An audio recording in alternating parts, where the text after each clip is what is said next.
Hello, everyone. Good morning, good evening. On behalf of Suneratech, I would like to welcome you all to an engaging and interactive knowledge session on cybersecurity. It's a pragmatic approach we're talking about to zero trust security solutions. So let's begin. The reality of a distributed workforce has changed the notion of a corporate security perimeter. We're no longer just securing our office buildings, but everyone's kitchens. Today's organizations need a comprehensive security model to manage today's complexity, and Zero Trust provides just that. Instead of believing everything behind the corporate firewall is safe, with the Zero Trust model, organization assumes breach and verifies each request as though it originated from an untrusted network. Zero Trust strategy is based on 3 principles. Verify explicitly. Use least privileged access. Assume breach. Every access request is fully authenticated, authorized, and encrypted before determining access. Authentication and authorization of identities is based on all available data points, including user identity, data classification, device and application health, and location, be it a home office or a beach house in Hawaii. Strong policies are at the core of Zero Trust, enabling you to secure a mobile workforce while enabling productivity. Minimal access to resources and information based on legitimate business purposes should be enforced. Limit user, service, and application access with just-in-time and just enough access, risk-based adaptive policies, and data protection controls. Prepare for the worst to secure the best. Design your system so discrete components are not compromised by an attacker impacting other components, within reasonable risk assumptions. Use telemetry, analytics, and intelligence to increase visibility, speed detection, and respond in real time. Each step forward makes a difference in reducing risk and building trust across your entire digital estate, whether you're assessing your Zero Trust readiness or building plans to improve protection across your identities, devices, applications, data, infrastructure, and networks. And remember, no matter where the request originates or what resource it tries to access, never trust, always verify. On that note, I would like to thank you for your presence here. And at this juncture, let me go ahead and introduce to our key speakers today. So we have Rohit Srivastava with us, who currently leads the cybersecurity or the security practice overall for Suneratech. He has been associated with this practice for over 15 plus years and brings on the table his expertise on information security, in-depth knowledge on solution, as well as technologies. Outside the arena of his work, he likes to travel and he likes to read as well. Alongside Rohit, we also have a very special speaker today, that is Igor Spector. Igor is currently the Chief Information Security Officer with Strackphone Wireless. He has been associated with multiple organizations as Chief Security Officer, as well as a compliance head, and headed various security-related positions. He's a subject matter expert in information security, risk management, and security transformation. So apart from juggling with the information security challenges, Igor enjoys working on cars, biking, beach activities, and explore new areas. So we will, before I hand over to Rohit, I'd just like to say we have a very engaging and interesting interaction between Rohit and Igor. We'd look forward to that. Over to you, Rohit. Thank you. Hey, thanks. Yeah, okay. So let's talk about the latest trend about Log4j. I'm sure this is waking you up at night. Even I've been working for last 48 hours in bringing the risk level down. Let's have a look at the executive summary. Okay. So it's a highly utilized application called Log4j, contains a severe known vulnerability that is being actively and aggressively attacked. Upon successful exploitation, a compromised system or device can be used to execute a small piece of code, which can be as severe as the beginning of large cybersecurity attack, potentially resulting in number of effects, including data and ransomware. So let's have a look at the report. What should you know about Log4j? So Log4j is very common Java library framework that provides logging capability to any number of software platform that it serves. So it was observed in late November, remote code execution RCE vulnerability. They're tracked and identified in certain versions which are now being actively exploited. Let's look at some of our analysis.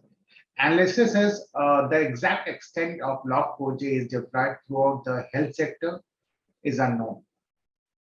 It is common application utilization by many enterprises, cloud application, including several large and well-known vendors.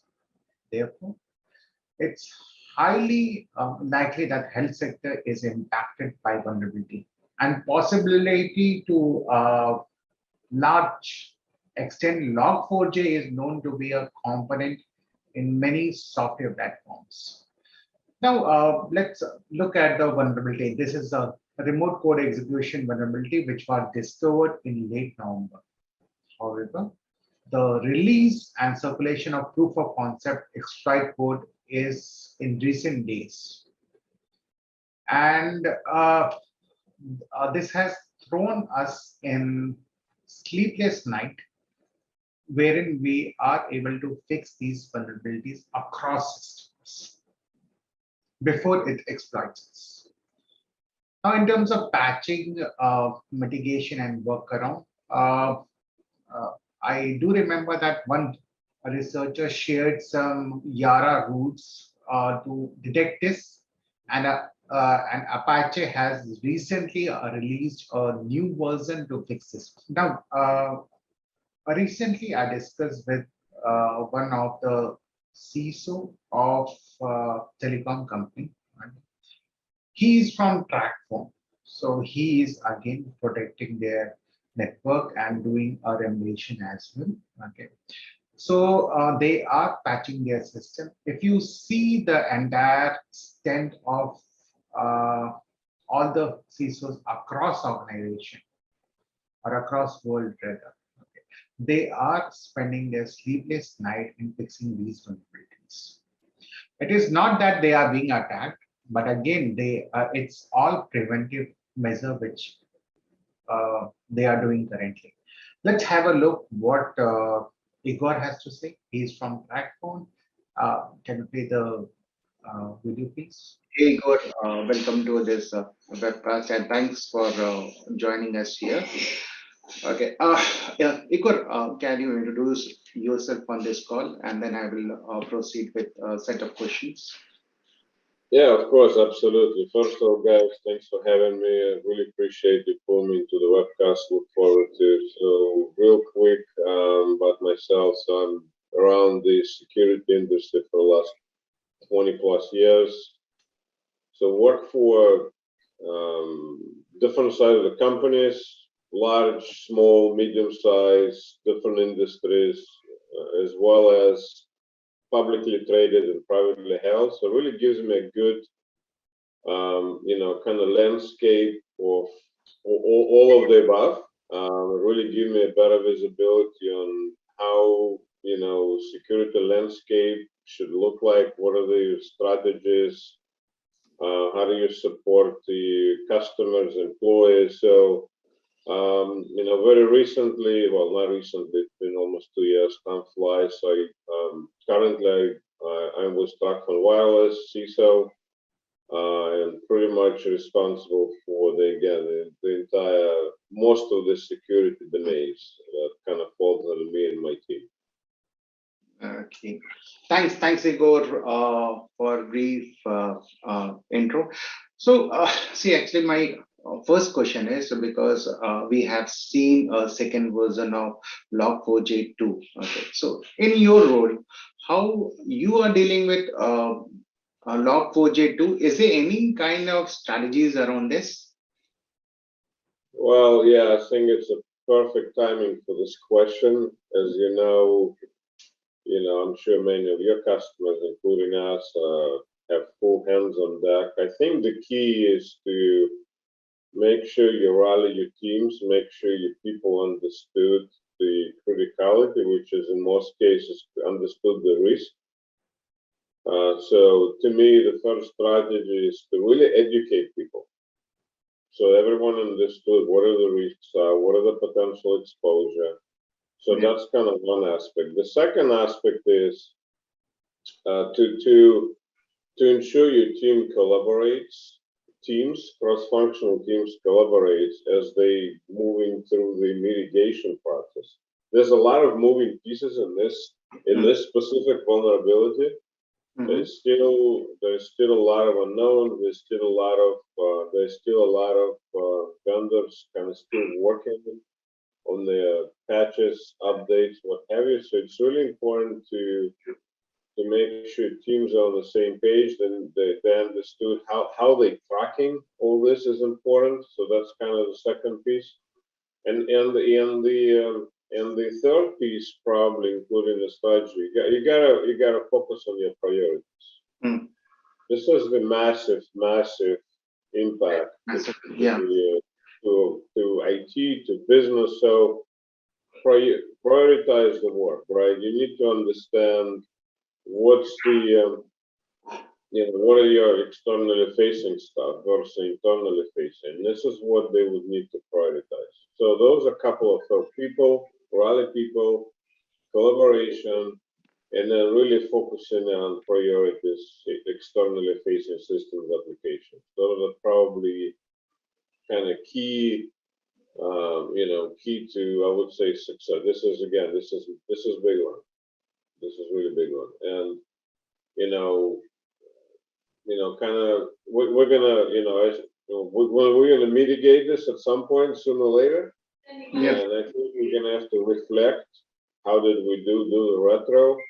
And I can tell you that I think many of us in my role is gonna find things that needs to be improved. I mean, this is I'm thinking this as a test to everybody, including security organizations. How well did we do? And it's also, once we start reflecting, we're going to start to see, hey, do we have our assets? Do we know where our assets? Do we know the inventory of applications? Do we know, our firewall rules? How well do we collaborate with our application teams? How well do we collaborate with our development team? So I am personally looking forward to do the retro once all is said and done, and I can tell you we're going to find quite a few things to improve. Hope that answers the question. So actually, it's a nightmare for the entire IT industry. So we see this as a biggest cybersecurity challenge. Okay, so what is the biggest cyber security challenge apart from this in cloud right now? Look, to me, cloud is no really difference than your traditional on-prem, right? Operation-wise, agree, the cloud is different. But if you think about how you want to run your security services, cloud is really no different. It's again, we're back to the fundamentals. Do we know, do we have awareness? Do we have visibility to the cloud environment, right? How well are we extending our governance and audit and compliance into the cloud, right? How well are we extending our, identity and access management practices? How well are we extending our vulnerability management practices? I mean, you can, any domain you can think about is really to figure out how do you extend all this, how do you need to run your, again, how do you run your governance? How do you apply your governance structure to the cloud operation? And I think, you asked about the challenge in the cloud. I think, at least to me, I don't know, people in different stage of the cloud. Some people still thinking moving into the cloud. Some people moving. Some people already there. So different stages. To me, and we as a Traction Wireless, we're still moving into the cloud, right? And if you look at the macro picture, to me, there are a couple of challenges. One is what I would call, the challenge of controls and tools. Mm-hmm. Is how do you find the right balance between the tools you already have in your portfolio, Yep. and then the balance of, do you want to extend this tool set into the cloud environment, or do you want to use the tool set, from the let's say from AWS start, right? So in some cases you may end up with multiple tools and controls depending on what your footprint looks like. But that's, to me, is one challenge. You gotta figure out what's your tool and control strategy. I think the second challenge to me is, as you're moving from kind of one traditional environment to the cloud, is people, obviously, right? You have to make sure you have the right people in place. Now the challenge is, do you take your traditional team that was kind of watching after your, data center, the traditional on-prem stuff, and, educate them so they can go through the trainings, they can go through the certifications, or you may need to build a separate team, depending on it. So that's kind of the second challenge about the people. That's true. That's true, Igor. And that's probably, excuse me, that's probably the biggest, to figure out the people side. What would be the best for the people first? What would be the best for the organization? What would be best for the services, right? Okay, so see, actually, this is really a cybersecurity challenge. But what do you foresee if we are doing a migration from on-prem to cloud? What do you foresee there will be a risk in terms of their maturity level? Because the tools we are having on-prem and the tools we are having in cloud, okay, it's not much similar. So if we are migrating from on-prem to cloud, what all risk do you see here? Again, I think the two I mentioned, right? Again, my philosophy is pretty simple, right? You can buy tools, you can buy services. Yep. You cannot really buy people, right? So I am, in my role, especially today over the last couple of years, I am primarily focusing on building, transforming the teams. So to me, it's a challenge, on the people side, especially those days, right? When we, not just in US, I think it's becoming kind of worldwide issue, is talent management and retaining the people, right? We spoke about this many times. And not, again, it's not specific to the cloud, but because of the people retention, the talent management actually 10x that challenge today.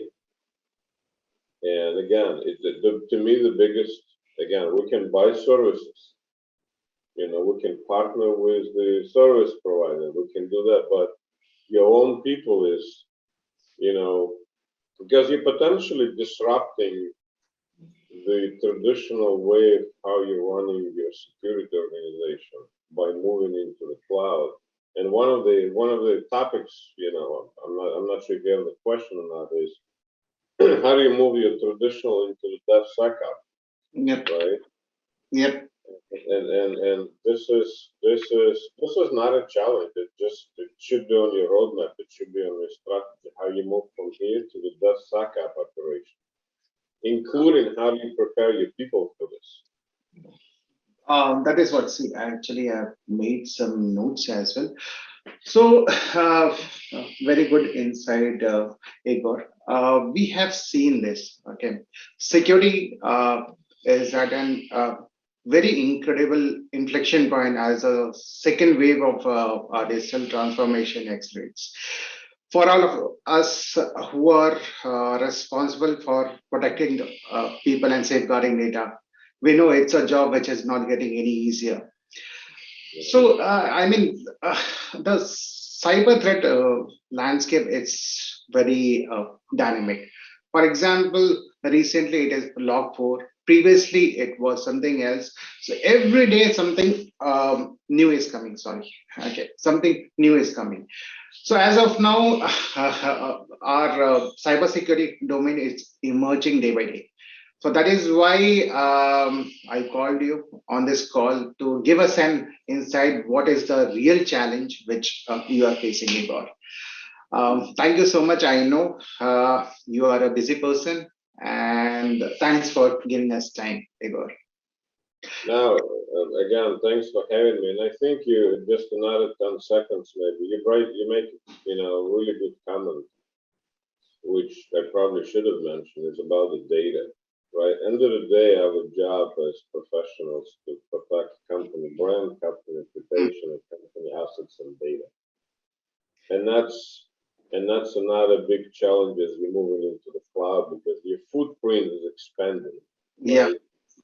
So that's another important challenge and strategy to figure out as you expanding your footprint moving into the cloud. How do you handle your data?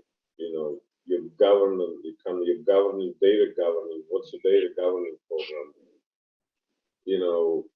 How do you shift from kind of traditional on-prem hosting stuff? What's who owns the data, right? Who's your data custodian? What's your privacy around the data? What's your disaster recovery? So all these challenges still out there, no matter where the data is. It's just becoming exponentially more important as you're expanding your footprint. So good point. I just want to expand on this. Yeah. So, Igor, one last question. Sorry, I forgot to ask. How Sonar technology is helping track phone in terms of finding the vulnerabilities, remediating it, in terms of SOC as well. I mean, how it is helping track phone as a whole. So, one thing before I answer your question, not specific to Sonata, but in general, depending on what your strategy around partnership, right? If you have one, make sure you establish a close relationship with your key service providers. That's kind of one. Two is, depending on what service they're providing, you gotta make sure they, depending on what type of service you have, whether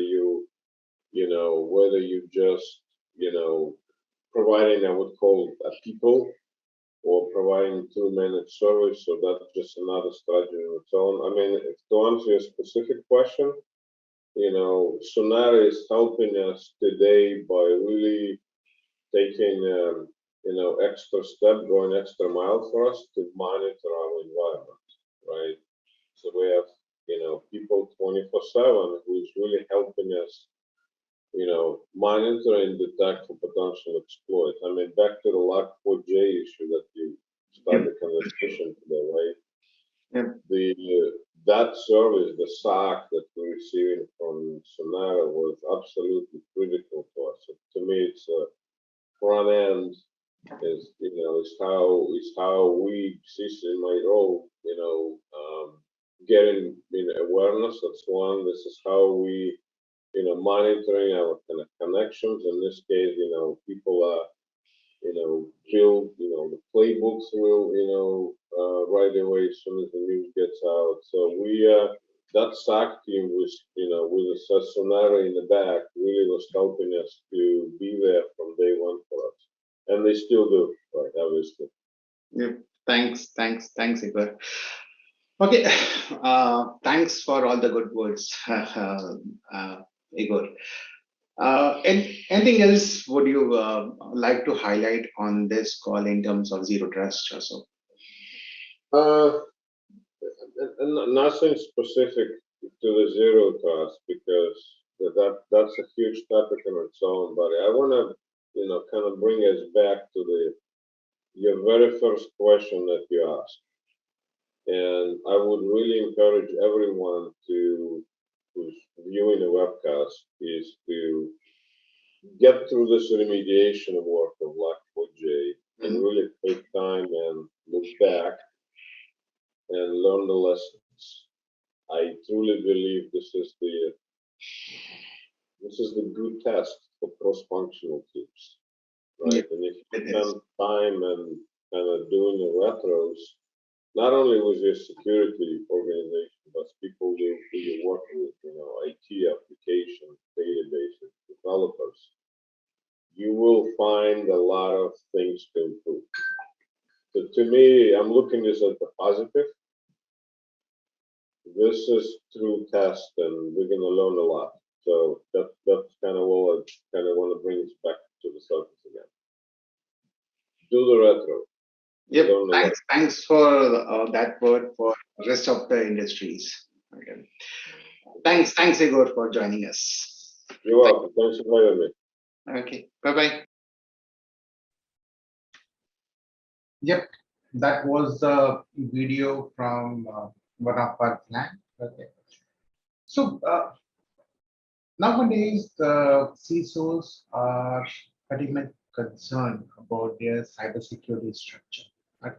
Let's talk about zero trust. Now, security is at an incredible inflection point as the second wave of digital transformation accelerates.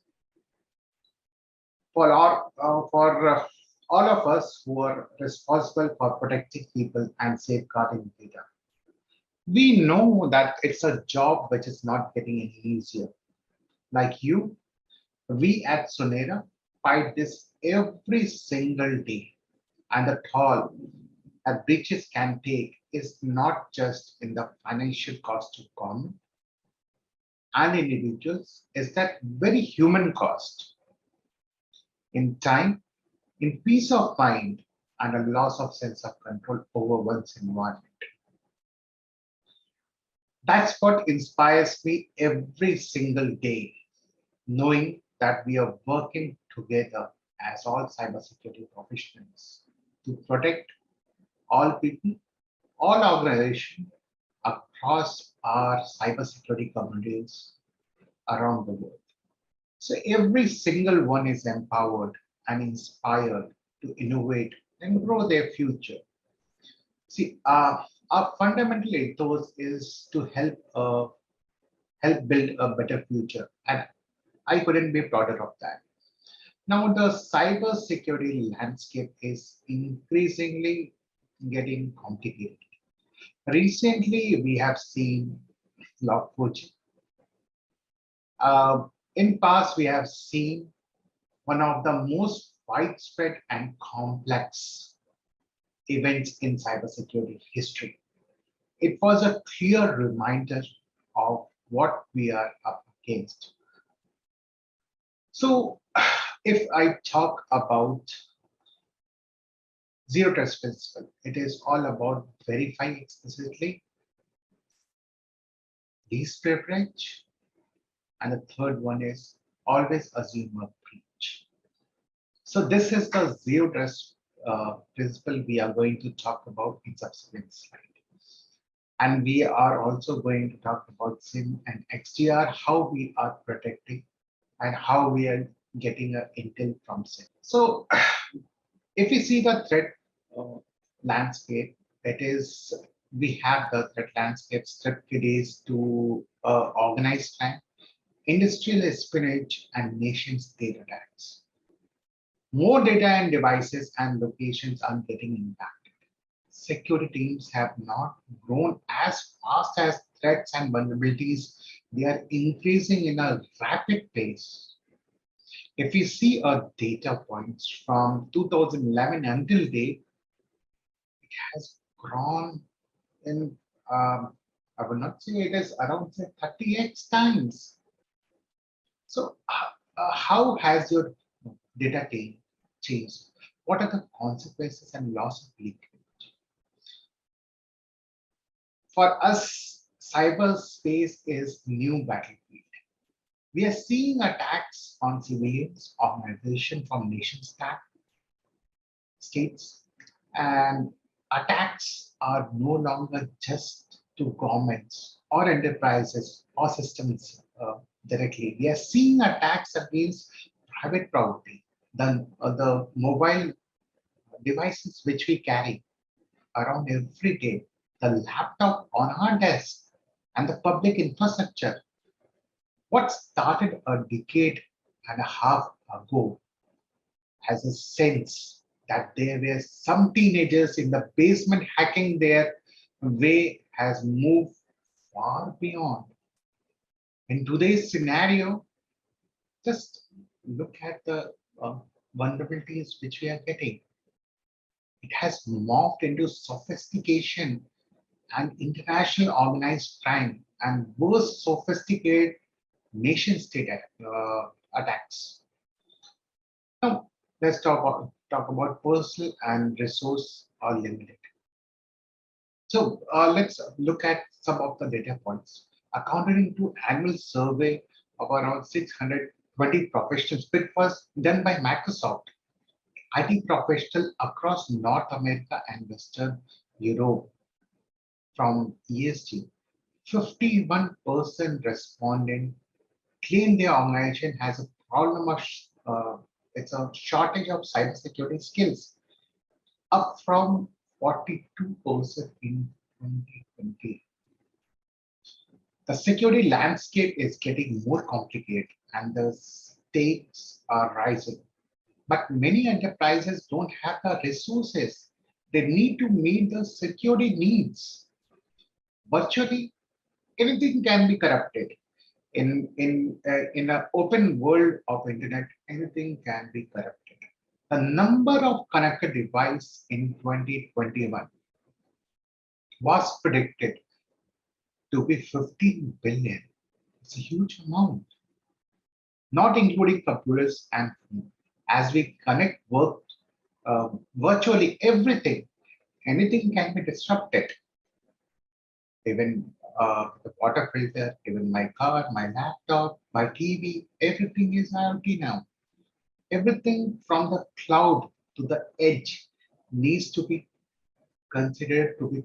Now, what has changed in last 10 years? How much has your digital state grown? What are your recent concerns?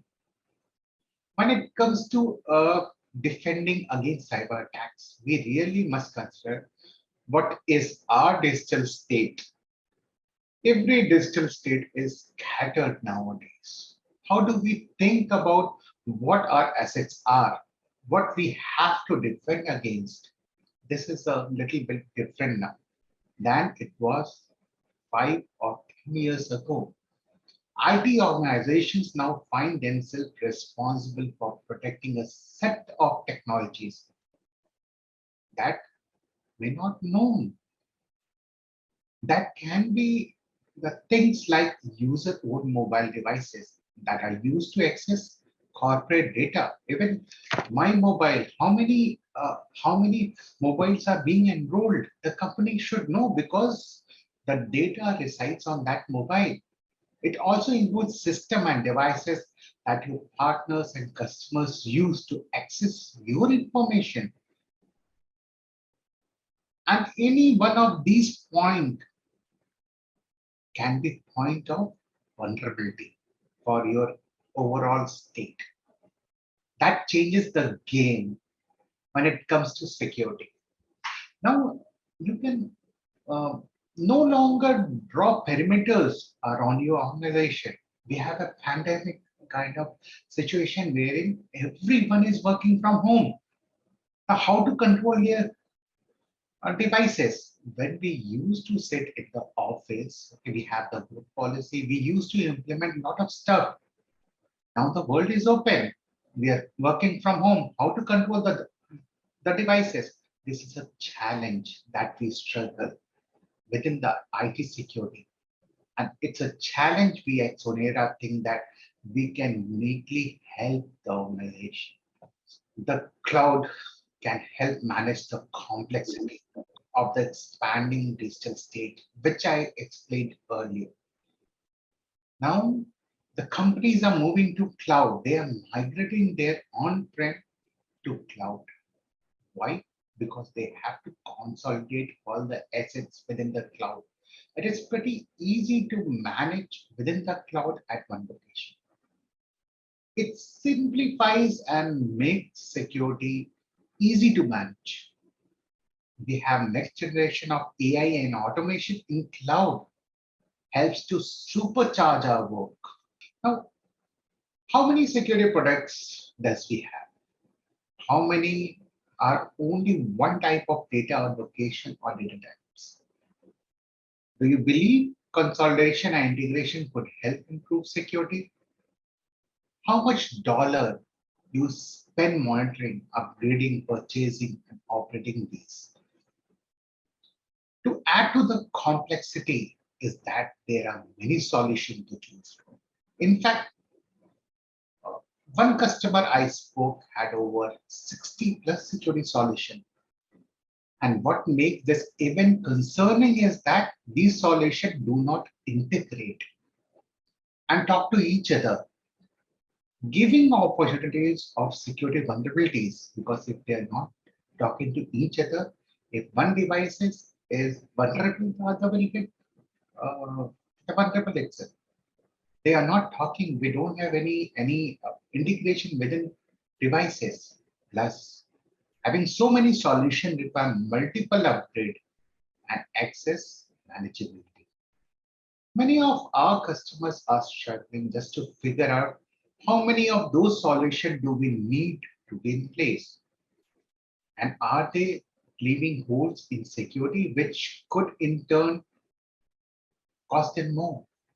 And how much do I manage of all these solutions? Let's talk about security. Sunera spends in researching these kind of threats. And see, cost to cybersecurity breach is huge. We are around 50 plus security professionals within Sunera, who is CISA, CISM, a lot of certification they have, and we are helping the client in latest technologies in identifying the vulnerabilities, remediating it at that point of given time. If there is any vulnerability, we open the incidents, and we have lot of log sources where we get the signal from. We have an end-to-end approach which starts from data, identity, application, devices, and multi-cloud integration. We have a partnership with AWS. We are working with Microsoft and GCP as well. As Sunera, we spend every year on research and development, how to integrate this, how to enable you to basically transform without compromising productivity. Because every day we think, how can we improve the current security posture? What is the possibility, probability which can happen to the organization? We try to keep it simple for our customers, knowing you have a limited resource and order. We do this through our operation technology, and we have partners. What makes Sonera so different to other cloud providers? Cloud service providers and even security providers is that we have a good number of security for professionals who is working in a threat intel, informed by various sources, and we can help you make smarter decisions and remediate faster by that intel.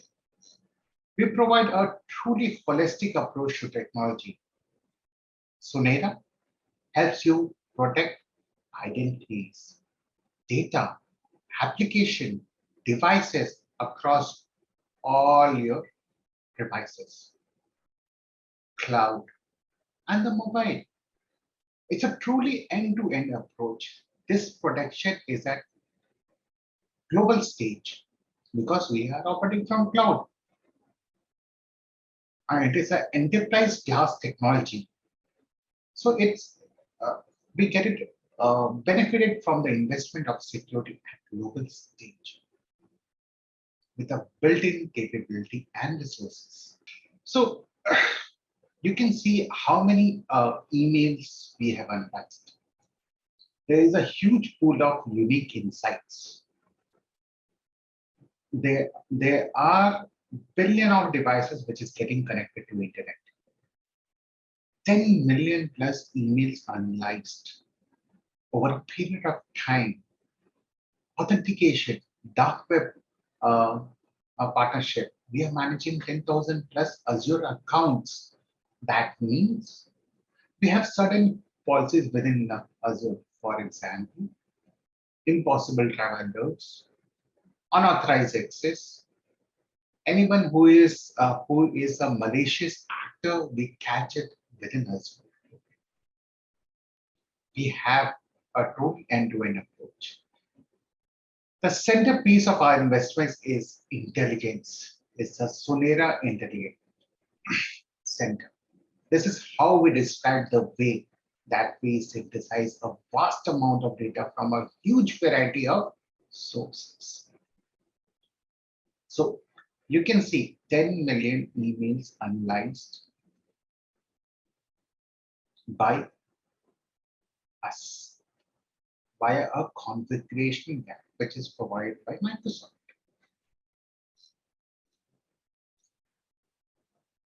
There are so many devices which gets connected, and we monitor each devices via our SOC, and we operate globally and in commercial. Now, stopping cybersecurity attacks.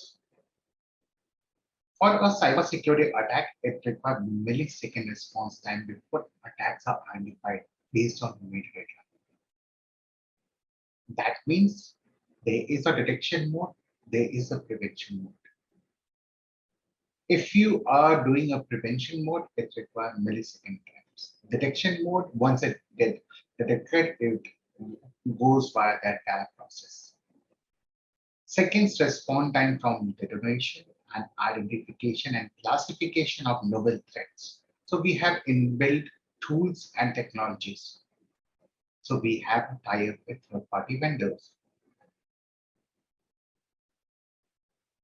Our response team analyzes each alert, categorizes it, and mitigate those vulnerabilities or alerts. We provide a conduit monitoring updates and network takedowns. We work at large range of scale down to target attacks. So this is just an example how Sunera invests in intelligence, protects our customers rapidly and automatically. Let's take a look at how we use real-world intelligence to ecosystem to stop cyber attacks. Within milliseconds, multiple metadata-based machine learning model in the cloud started blocking these threats at first sight. For example, we have a partnership with Trend Micro, we have a partnership with AWS.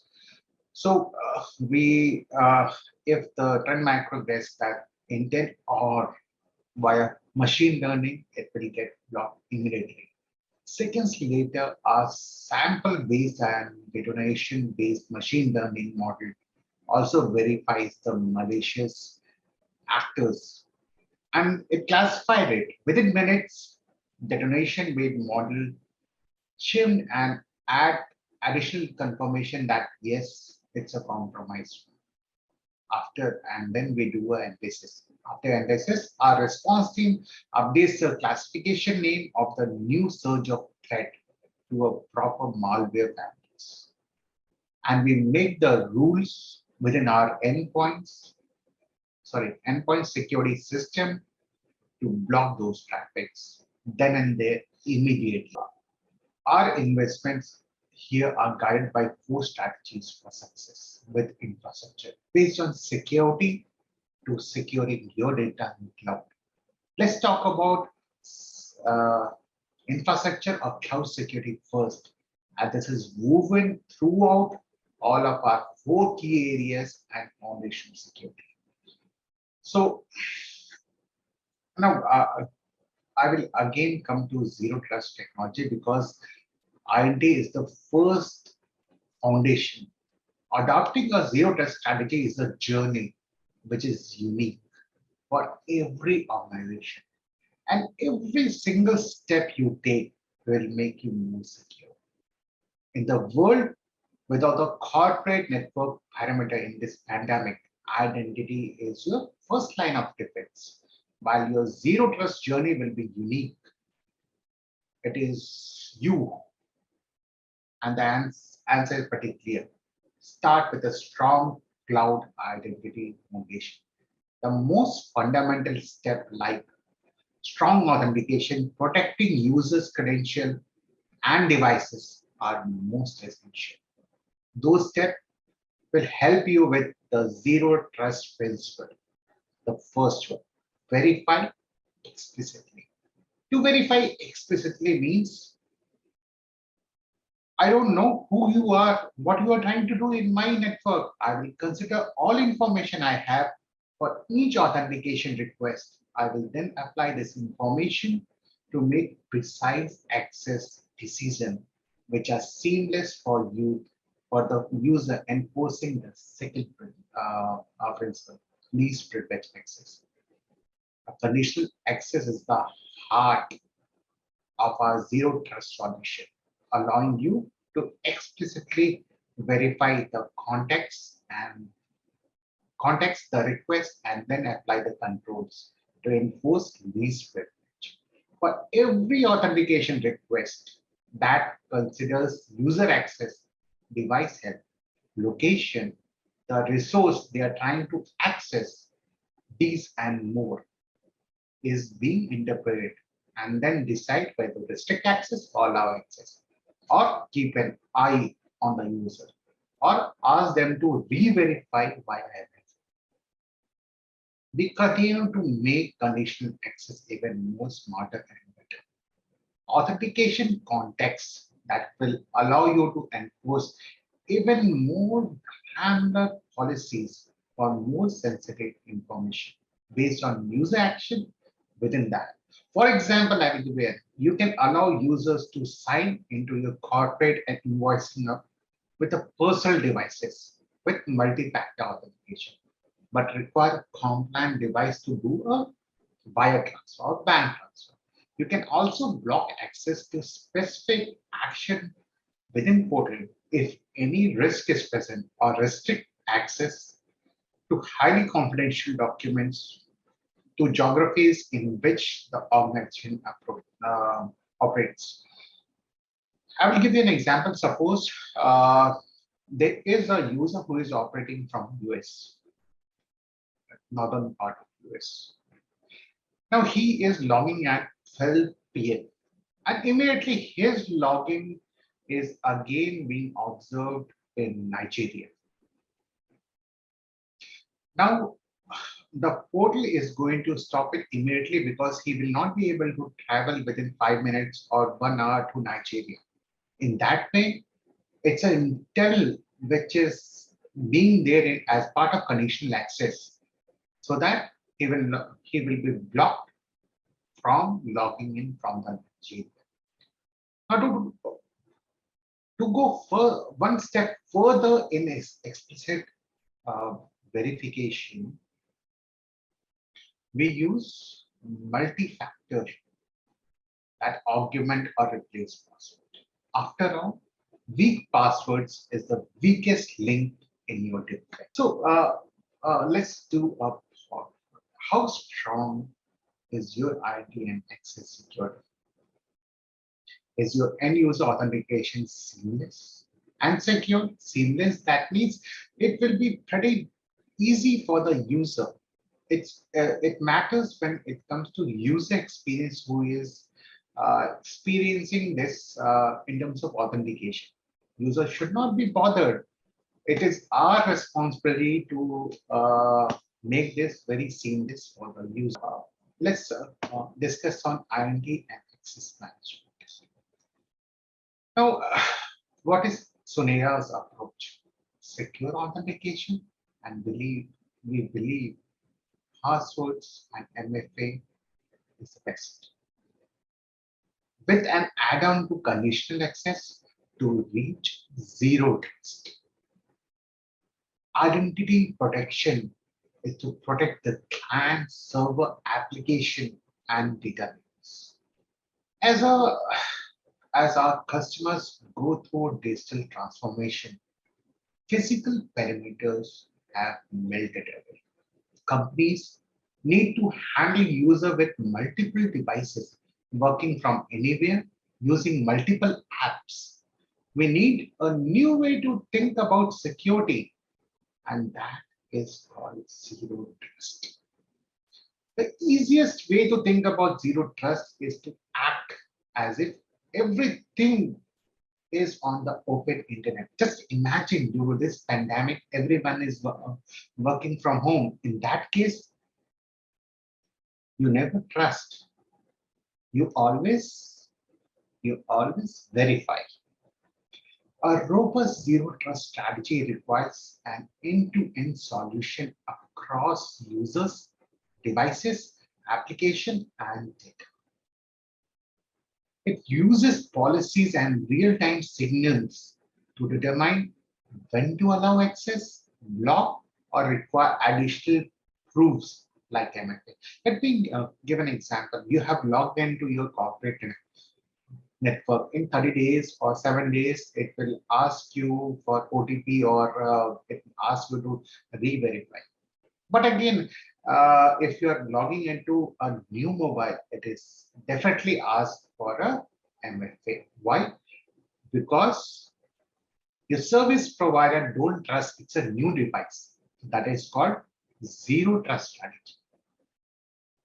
So it is always verified, does not mean additional friction. For most part, verification should happen in background. It's a seamless user experience and not get in the way of productivity. So conditional access is the policy. It's a heart of anti-access management that helps you to implement your zero trust strategy. And conditional access uses, and let me take an example of Azure. In Azure, conditional access uses over 40 TV signals every day. Just imagine 40 TV signals every day combined with machine learning. We can prevent attack before they happen because we have that kind of intel. That is the unique value we, because this is security is, I'm happy to discuss about this security. Security is my heart. We can say that. Okay. Okay. This slide, this says MFA alerts the user before the fact that for example, I give you an example. If I'm logging from US northern part, and then I gave you an example of Nigeria, and then MFA is going to kick in. Passwords are dead. You have to set in your credentials by using MFA, that is multi-factor authentication. Reduce your attack surface by blocking legacy authentication. Because legacy authentication, that means anyone can connect. I mean, by using some other tools. Automate threat remediation. That means you have to put certain kind of policies to automatically remediate in case there is a threat. Increase visibility into identities and awareness into solution. Enable self-service for the employees for the seamless experience. Now let's talk about threat protection. This is in some way the classical idea that many people have when they think about cybersecurity issues. Some of the things to consider for the customers here are: how do you protect your organization from advanced threats? Most threats today are highly sophisticated. For example, Log4j, recent threats. And it's about detecting them quickly, understanding that at some point you will be breached. It's not always, but deflecting attackers and preventing attacks is important. Those are the important things too, but no single solution can ever be 100% effective. That I can guarantee from my experience, and even the industry's, experts can say this. So it's all about understanding that at some point your defenses will be breached, and you need to be able to detect suspicious activities quickly so that you can quickly remediate the issue. The second question is, how do you know if credentials have been compromised? What are attackers looking for? And what is their behavior across your network and systems? Speed of remediation and recovery is the key to limit the impact on your customers and organizations. Because the moment you observe that there is a breach, so speed and recovery. Again, I'm saying speed of the remediation and recovery is the key to limit the impact. And lastly, how do you protect your users from email threats? Because this is probably the primary vector for attack these days. Nearly about 87% attack in any organization that is via either phishing or malicious email. As approach, first and foremost, reduce surface attack. Second, protect the state. With state, that means you have to protect the devices, services, application, identities, on and on. There are a lot of things to protect. Detect threats and automatically block access across attack vectors. That should be pretty fast. Baked into the Suneratech service and products we are offering, like security maturity assessment, vulnerability assessment, there are a lot of products we offer. Our approach to threat protection is to reduce the attack surface first and protect the digital state. We want to make sure that we are preventing attack wherever possible, and that means limiting the attack surface. We want to reduce the number of places where an attacker might find an entryway into the system, a network, and endpoint. This means filtering out malicious code or links before they ever reach a user who is a code via email or other document sharing services. And also deep penetration on endpoint that includes advanced hardware-based security to isolate critical assets from attack. Sonera's threat protection brings together security across identities, endpoints, user data, cloud apps, and infrastructure. All integrated and powered by intelligence with our tools. The last category I want to cover in enterprise class technology is security management, which is the core nowadays. This is tremendously important topic to our customers, to our clients. Let's discuss this. So as you and us have this conversation on this forum, then we should think, how do you know the security state of your full digital state in real time? No, never. Remember that broader set of technologies and endpoints and sensors that I talked about at the beginning of this presentation, that our customers have to defend, even if they don't know or manage some of them. How do you know the security state of all of them is pretty important topic, because it's how you detect when something has gone wrong. The second one is, how easily can you configure and manage security posture across the organization or state? How many different tools do you have to access to get that configuration? How quickly can you get it done? You need to treat your security operations center personal time as highly valuable. Time is pretty important in case of an attack. They are so difficult to hire and stretch to thin. And lastly, how do you proactively improve your security posture over time? How are we getting better? This is something that we think is really important to us, and we think it's something that we can help our customer tremendously. Can we quickly go to next slide? Yeah. So we have the four core components of security management.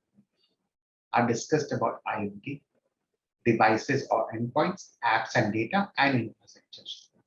Let's look at the three key tenets of our solution: full visibility, built-in security controls, and effective guidance.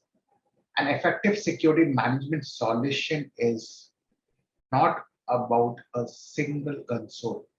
Effective security management integration where it counts, but also offers specialized tool for different functions.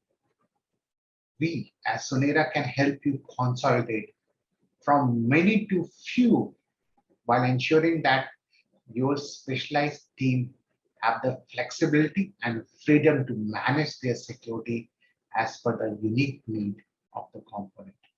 Whether it is identity, device, user, apps, or infrastructure. So our approach here is really to provide visibility.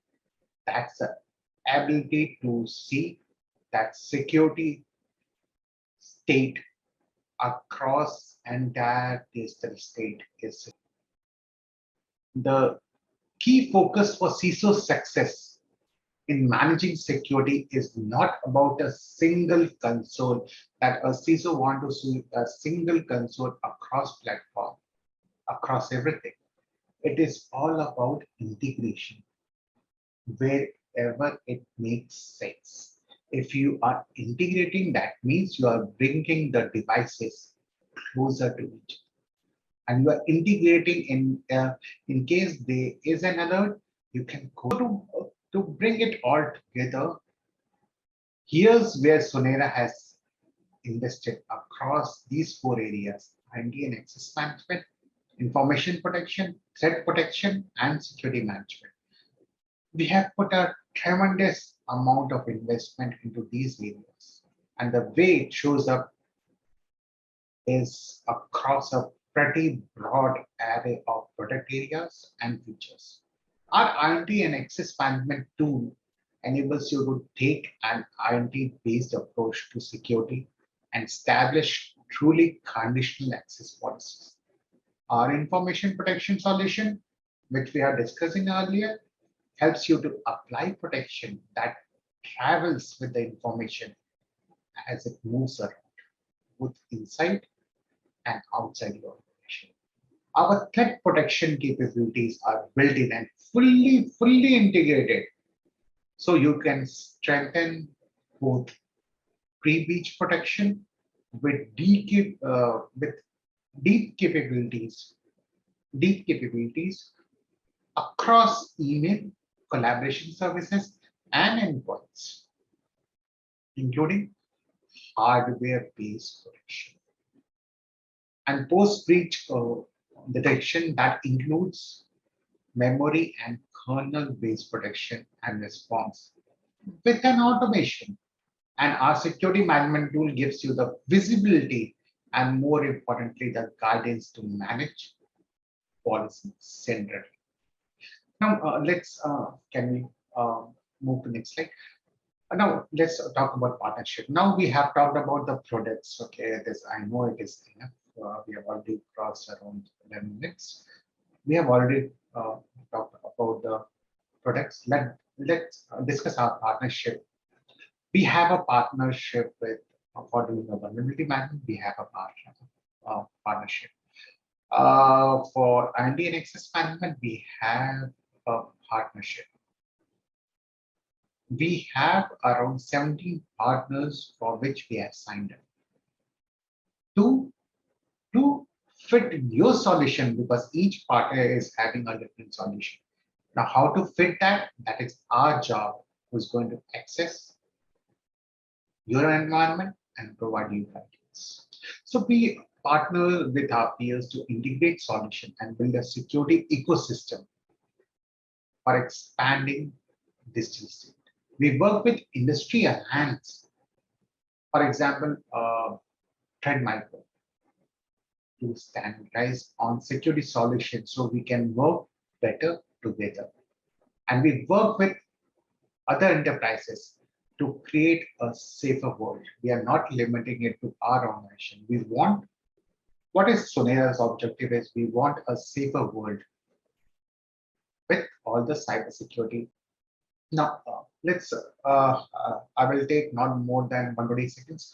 So let's talk about how do an organization knows what is their capability. So we have a security maturity assessment, okay, which drill down to operational, emerging, foundation, advanced, and optimized. So if we see on left hand side, we have a NIST: predict, prevent, detect, and respond. So any organization, we are going to do a maturity assessment and we will put a star. You can see the star here, but the organization falls under foundational or optimized. In this case, it's just for an example. After the assessment, what stage you are in, whether you are in operational, emerging, foundation, advanced, or optimized. With a simple thing, we are going to come and do a vulnerability assessment. And vulnerability via we are going to interview the resources, and after that we are going to chalk out this vulnerability as this security maturity assessment, and which will give you where you are. And if you want to go from emerging to optimize, what are the tools and technology you require, what are process, we provide you a complete concept. Yeah, Sonata technology. So this is the good slide. I love this slide. We embrace our responsibility. That our responsibility to build a safer world and enables the organization to transform digitally. Thanks, Indra. Thank you, Rohit. That was really, enlightening, and I think there were a lot of new aspects that I think we also got to learn overall. So thank you for the detailed explanation, as well as talking about the relevancy to each and every situation that we are facing. So I really hope we can go ahead and share this particular session webcast with other people who are going to benefit out of it. And any question and answers, anybody, they can post it on either on the chat right now, or we have detailed out Rohit's details. We can go ahead and reach out there. Sure. So thank you, everyone. Thanks.